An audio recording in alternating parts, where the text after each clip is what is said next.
Hello, welcome to the RANsquawk US morning briefing for today, 9th of December. It has been a fairly volatile session in Europe, though on the whole has been a case of higher bonds and lower equities, with the Dubai debt repayment fears and also fears on Greece's deteriorating fiscal situation continuing to worry the market today.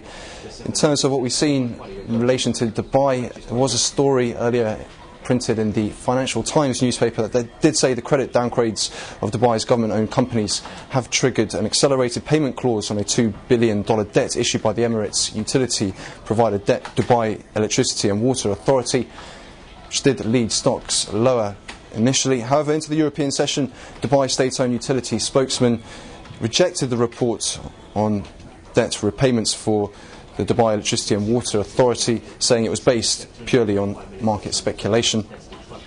Elsewhere, EU sovereign ratings have remained at the forefront this morning, with the Greek-German 10-year yield spread widening yet again following the cut to BBB+ by Fitch yesterday. However, the Greek finance minister did make a statement saying there was no risk of default and no risk to the Greek banking system. Also in the UK today, Chancellor Darling has been delivering his pre-budget report. Did say expects GDP to grow between 1 and 1.5% next year, which was in line with many market expectations.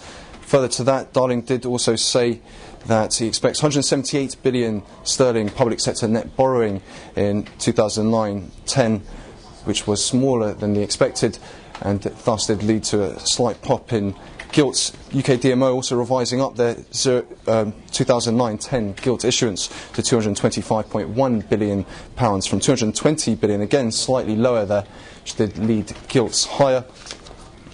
Elsewhere, most recently have seen S&P revise outlook on Spain to negative, confirming ratings on the country. That did also give stocks further impetus to move lower. Further to that, Moody's as well reviewing UAE and Abu Dhabi GRR ratings for downgrade as well.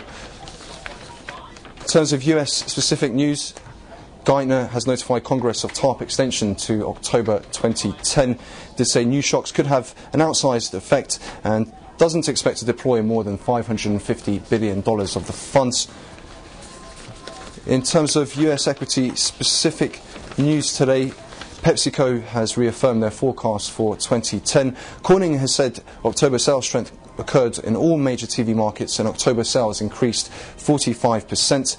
Texas Instruments has said you see Q4 EPS between 47 and 51 cents versus previous expectation of 42 to 50 cents.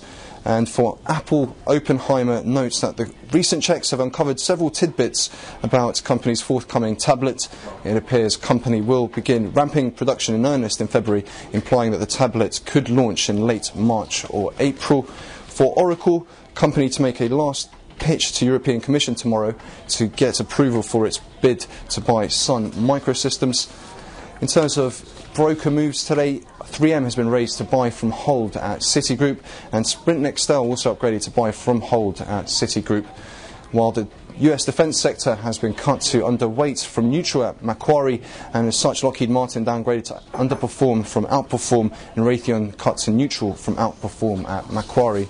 So just looking ahead to the rest of the session, we will see the weekly DOE inventory release. Further to that, we'll be eyeing that $21 billion 10-year note auction scheduled for release later on in the session.